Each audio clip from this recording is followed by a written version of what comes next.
Welcome everybody to Mission Control Houston. This is the International Space Station Flight Control Room. We'd like to welcome the Alvarado Junior High School right into Mission Control. And joining me, I'm Kyle Herring with the Public Affairs Office here at the Johnson Space Center for NASA. And joining me is Megan Hashier. And Megan is a space station flight software engineer. I think I got that right. Yeah. And so she knows quite a bit about how the software works, and testing and simulation and getting it ready to actually work on board the International Space Station, which is flying above us 250 miles. So we're excited to have you guys join us today here in Mission Control, and I think we're both going to try to answer y'all's questions. Michael, we're ready whenever you guys are. Do the astronauts ever get tired of floating around? Personally, if I was in space, I wouldn't get tired, I don't think, but I couldn't answer that because I'm not an astronaut. I think that astronauts don't get tired of floating around in space. In fact, it's pretty easy to do that. If you've ever seen them on television, it's pretty much effortless after they learn not to bump into things. In fact, you're looking right now at a live picture inside the station of one of the new crew members on board as he's working on a science experiment in the station. So I don't think they get tired at all of floating around. Great question. Hello, my name is Cameron Gunn, and if you held your breath in space, would you possibly float down to the floor like in a pool? I don't think you would. Typically, they are breathing normally and they're not moving around a whole lot unless they're pushing off something because they are weightless. They do practice some of their extravehicular activities in a pool because it can help simulate weightlessness, but they don't actually sink when they breathe in deeply up in space. Right. My name is Mallory Sauter, and if a damage occurs, can you find a way to repair it, or do you have to leave right away? That's a good question.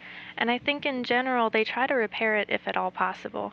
I know last year in the news, I think it was in the fall time frame, they had a problem with one of the power contraptions, and they actually put out in the news that they used a toothbrush and some wire to help loosen a bolt so that they could replace the unit. Right, but there's a lot of contingencies and precautions that crews train for in order to repair systems on board the station. It's a very big complex, and so we train pretty heavily these crew members to fix just about anything on the station. So, but that's a great question. My name is Drew. Do the astronauts control the navigational system on the ISS? A lot of the control of the navigation system is actually done by computers in the flight software. The controllers in mission control and the crew can send commands to do maneuvers, but the software actually is the thing that does and performs the maneuvers with the hardware. And if we have a wide shot of this room, there's a flight control position actually in here that manages the flight software, that watches over all of those computer systems, the overall command and control system, right? Right. Great question. My name is Ashlyn Ramsey. When you get back home on Earth, does it take time to adjust back to gravity? And if it does, how long does it take to get back to normal? Well, it depends on what they're adjusting from, but typically it does take them a little bit of time to adjust. I think on average they said in about 3 days any kind of nauseousness or anything like that from returning it has dissipated, but they still have to work on regaining the muscle strength and bone strength that they had prior to going up in space, because they do lose some of that while they're up there since they're not using their body like they normally do here on Earth.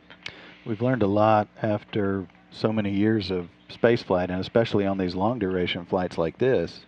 The flight doctors have a very strict exercise protocol for the crew members on board, so that when they do come home, it tries to reduce that time that it actually takes to readapt to the one gravity environment that we feel right here. So On the order, I think they have a protocol of about 45 days or so after landing that they kind of use as a rule of thumb, but that's not hard and fast. But that's a great question. It's about a month and a half.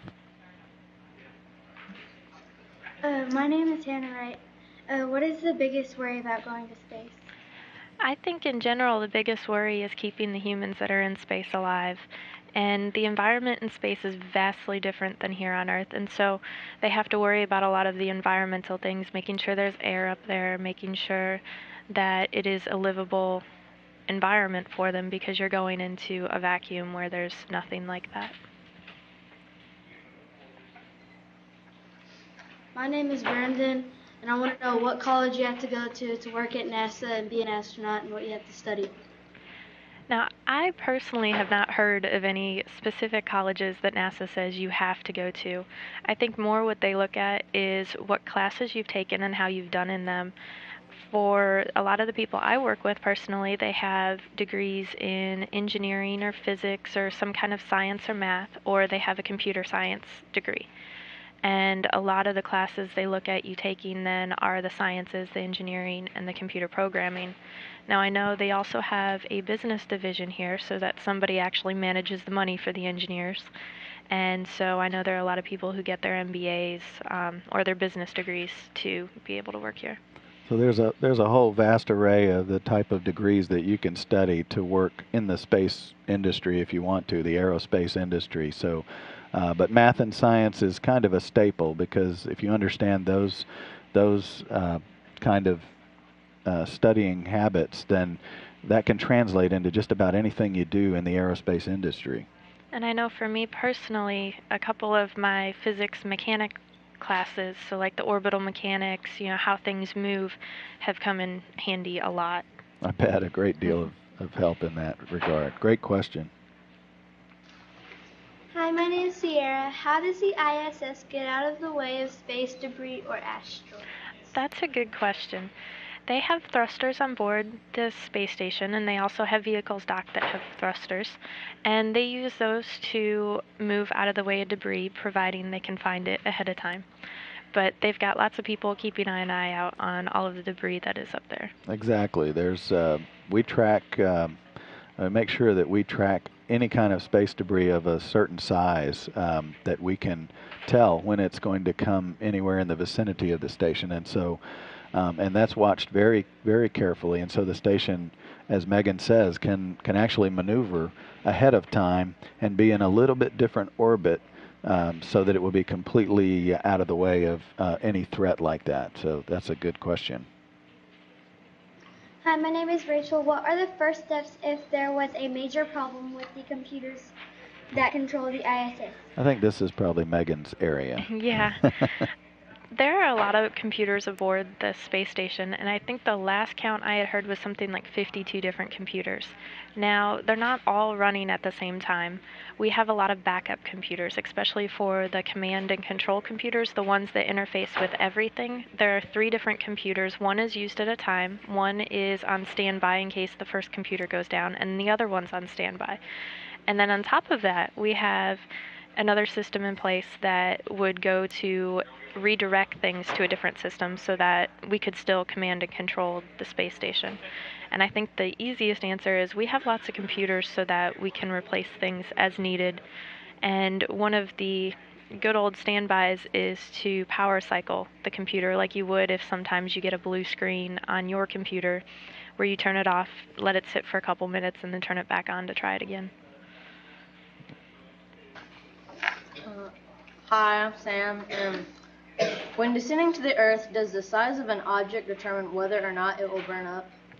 Yes, it's actually dependent on a couple things, the size of the object and how fast it's entering the atmosphere. If it's going pretty slowly, it's more likely to hit the surface of the Earth because it's not creating as much friction for it to burn up.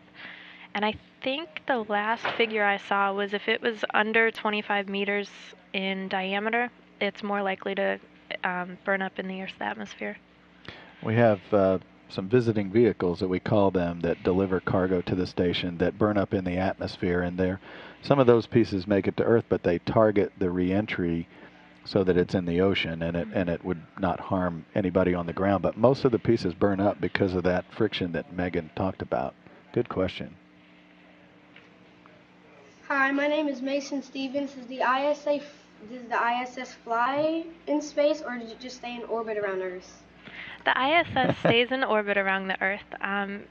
You could really be considering the ISS to be falling towards Earth and is making corrections so that it doesn't actually go towards Earth. But in the early days when it was being assembled, parts of the space station did fly.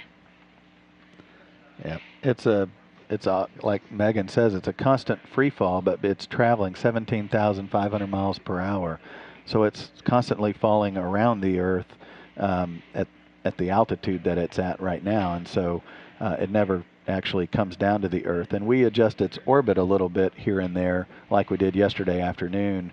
Fired some thrusters on one of the Russian vehicles on the station just to tweak its orbit just slightly, which we do periodically to set the stage for rendezvous with upcoming vehicles. And so we do adjust the orbit every once in a while, but it's I guess it's always flying, but it's always free falling around the Earth too. So it's kind of up to how you define the word fly. Great question.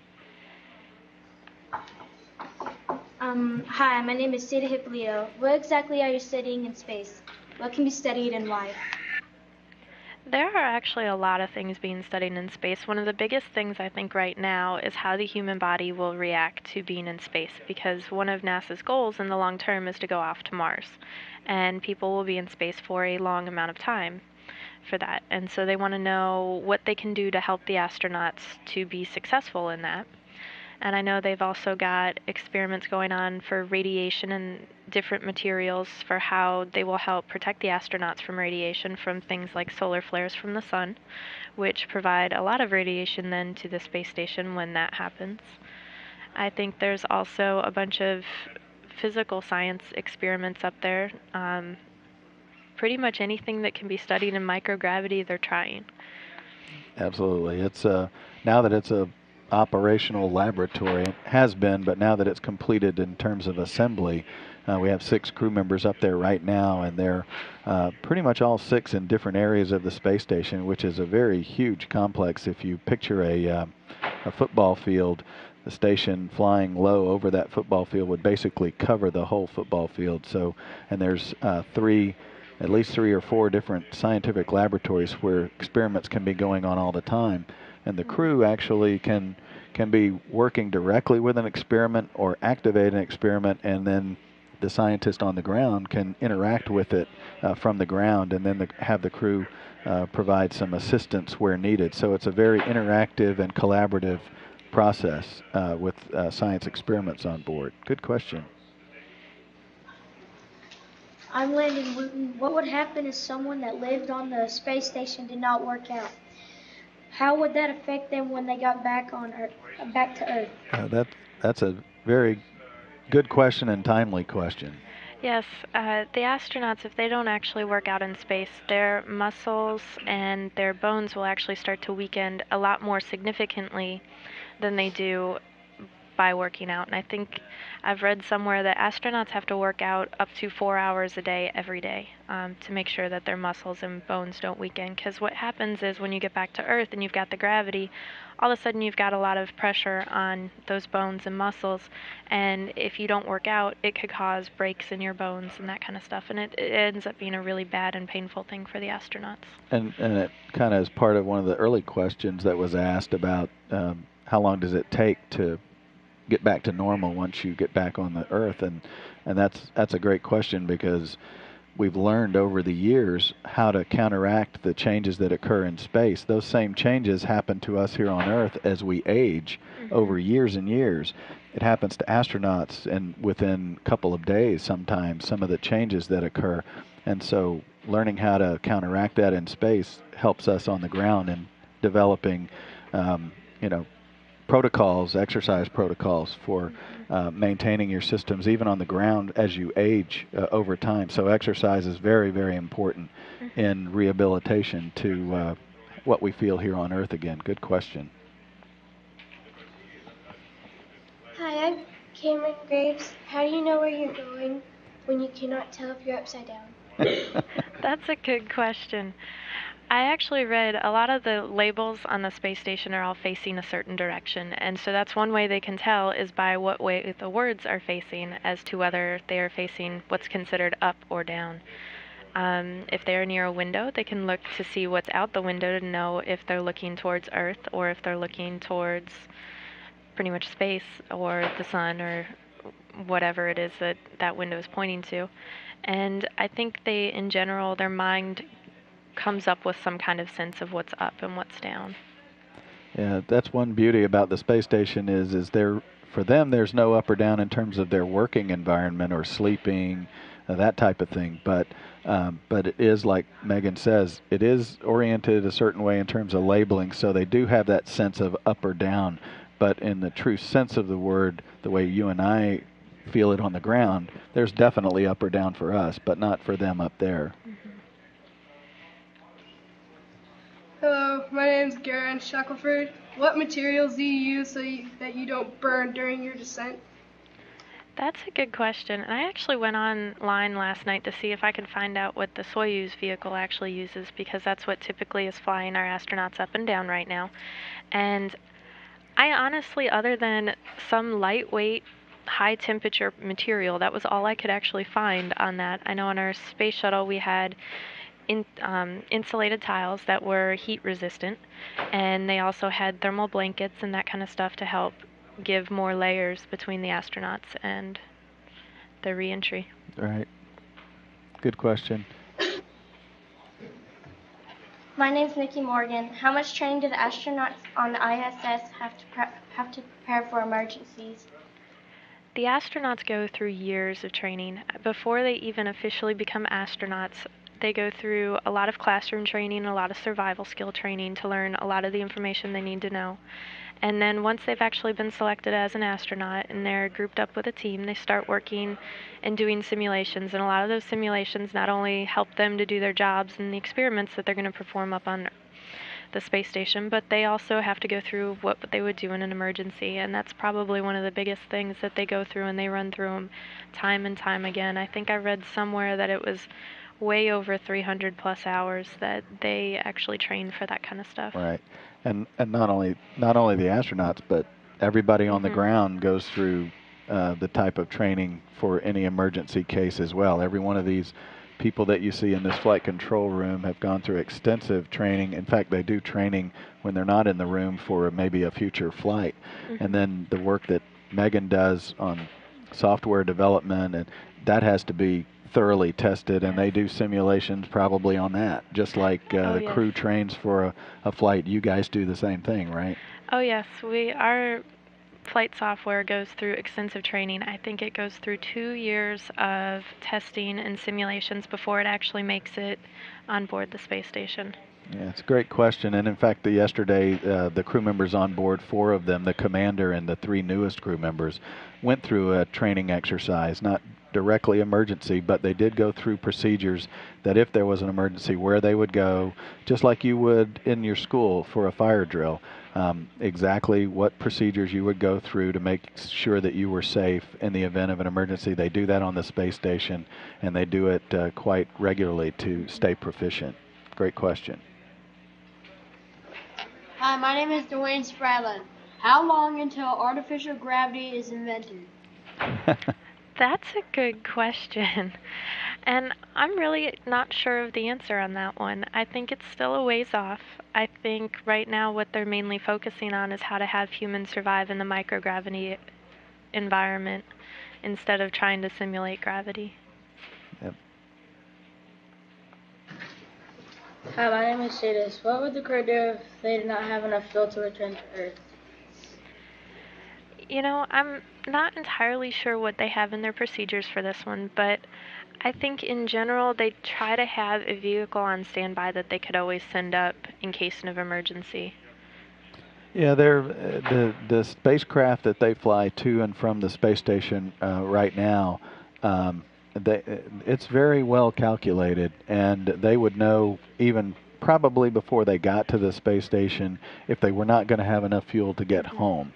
And so it's very well organized and understood beforehand how much fuel they have on the spacecraft itself. The space station has plenty of fuel. There are vehicles that come and go from the station that actually deliver fuel, so they kind of fill up the tanks, if you will, on the station, so that those maneuvers we talked about earlier, those can take place whenever they're necessary. The smaller spacecraft that deliver the crew to and from the station, they always have reserve fuel that's on board, and they calculate it very carefully, so they know exactly how much fuel they have, and they know that they have enough to get home, whether it be in an emergency or when they're actually regularly scheduled to come home. Great question. What would happen if the ISS was knocked out of orbit? Knocked out of orbit? That's a good question. I don't see it necessarily getting knocked out of orbit, at least not with astronauts on board. They would use thrusters to help put it back to where it needs to go. They do have thrusters, again, actually on the space station and on the Soyuz vehicles that are always docked there. And those would all be used to help get it back to where it needs to be. Yeah, if it was something, I'm not sure your question, but if it's something big enough that that actually hits the station and moves it, it would be something severe enough that would probably cause the loss of the vehicle or require the crew to leave in an emergency. But if it's something as simple as we lose command and control function for a while, which we have done, the station might be in what they call like free drift, right? That where it just changes direction or changes its position, but the thrusters or the gyroscopes on board could actually maneuver it back, like Megan said.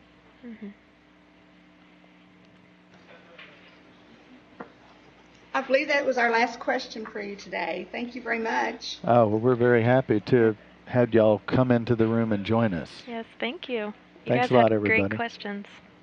Appreciate it. Thank you. Thank you.